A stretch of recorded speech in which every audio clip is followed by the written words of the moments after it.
Gue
mau ngerjain tugas lu.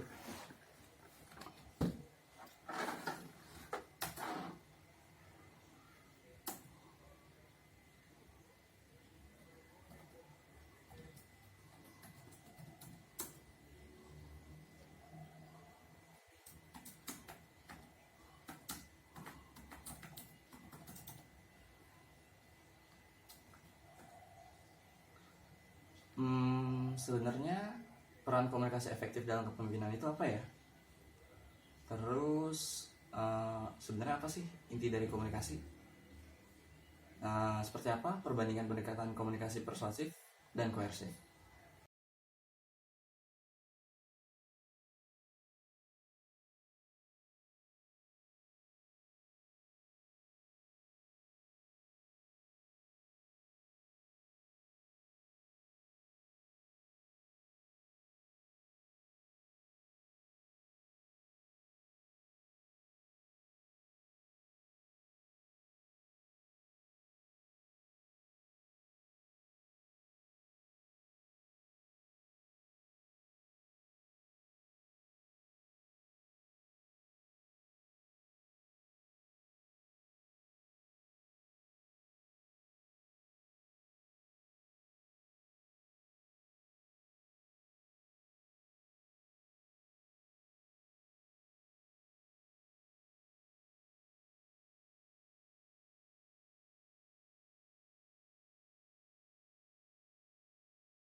Assalamualaikum warahmatullahi wabarakatuh.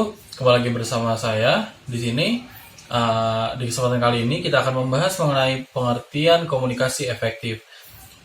Pengertian komunikasi adalah proses penyampaian informasi dari satu pihak kepada pihak lainnya.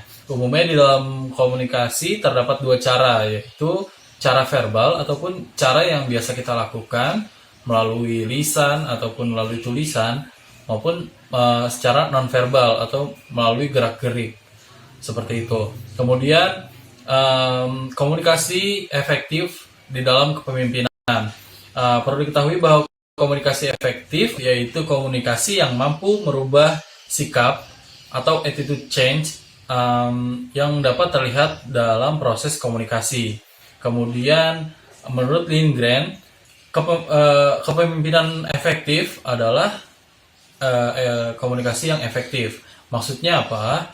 Maksudnya itu apabila menjadi pemimpin yang efektif itu harus bisa berkomunikasi secara efektif. Jadi jika kita ingin menjadi pemimpin itu kita harus belajar untuk memahami cara bagaimana berkomunikasi secara efektif. Tujuan dari komunikasi efektif ini adalah memberikan kemudahan dalam pemahaman pesan yang diberikan oleh pemberi informasi kepada penerima informasi, sehingga menggunakan bahasa-bahasa yang mudah dipahami, lengkap serta jelas, sehingga tidak menjadikan miskomunikasi, tidak akan menciptakan miskomunikasi di dalam komunikasi tersebut.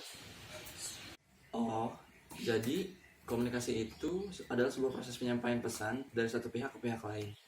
Kemudian, arti dari komunikasi efektif dalam kepemimpinan adalah komunikasi yang mampu menghasilkan perubahan sikap pada orang lain yang bisa terlihat dalam proses komunikasi.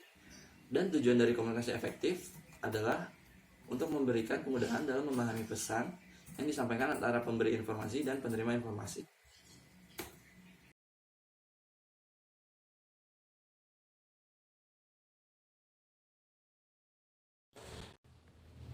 Saya akan menjelaskan tentang fungsi komunikasi efektif. Dengan berkomunikasi, kita dapat menjalin hubungan, saling pengertian dengan orang lain karena komunikasi memiliki beberapa fungsi yang sangat penting. Di antaranya adalah satu, fungsi informasi.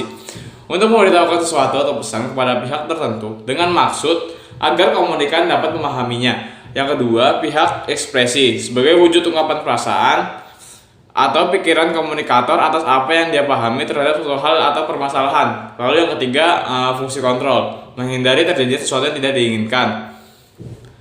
Dengan memberi pesan berupa perintah, peringatan, penilaian dan lain sebagainya. Yang keempat, fungsi sosial, untuk keperluan rekreatif dan keakraban hubungan di antara komunikator dan komunikan.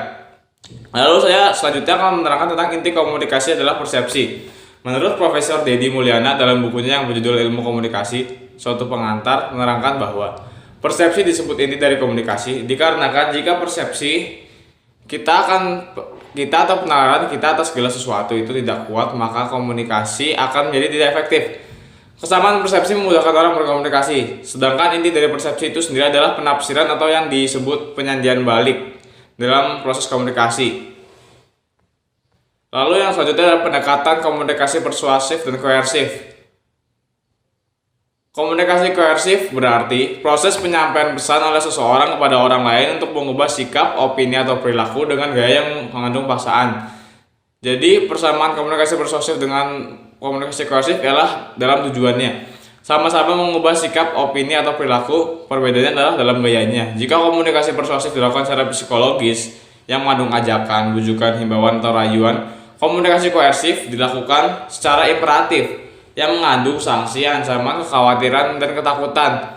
Konsekuensi dari hasil komunikasi persuasif dalam bentuk perubahan sikap, opini, dan perilaku adalah kesadaran disertai rasa senang, sedangkan konsekuensi hasil komunikasi koersif dalam bentuk perubahan sikap, opini, dan perilaku adalah keterpaksaan disertai rasa tidak senang.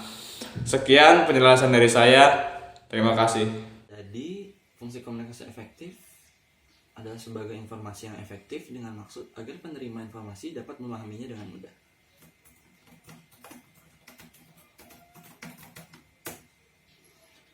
Juga sebagai ungkapan perasaan atas apa yang dia pahami terhadap sesuatu hal.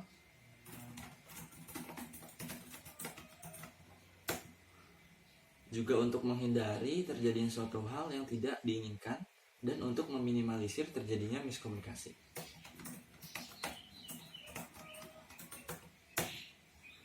Terus inti komunikasi adalah persepsi. Menurut Prof. Deddy Mulyana, persepsi adalah inti dari komunikasi karena jika persepsi kita atas segala hal tidak kuat, maka komunikasi akan menjadi tidak efektif.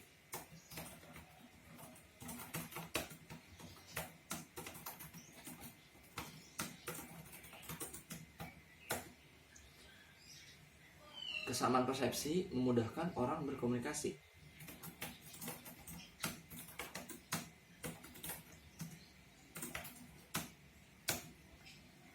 Pendekatan komunikasi persuasif dan koersif. Istilah persuasif berarti hal membujuk, hal mengajak, atau meyakinkan.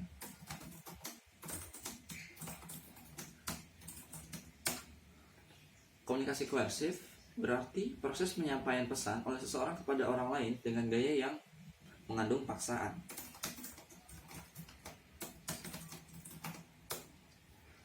Jadi, persamaan komunikasi persuasif dengan komunikasi koersif ialah dalam tujuannya untuk sama-sama mengubah sikap, opini, atau perilaku.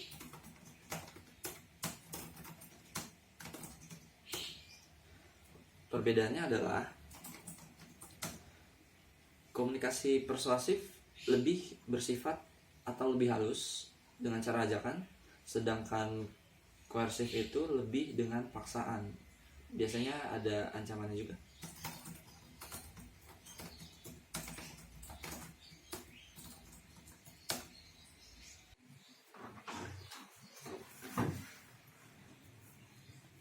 Setelah menonton kedua video tersebut, saya dapat menarik kesimpulan bahwa komunikasi efektif berperan penting dalam kepemimpinan jika seorang pemimpin kelompok mampu berkomunikasi secara efektif, maka akan berdampak kepada kinerja bawahannya, sehingga tujuan organisasi akan tercapai sesuai dengan arahan dari pemimpin tersebut.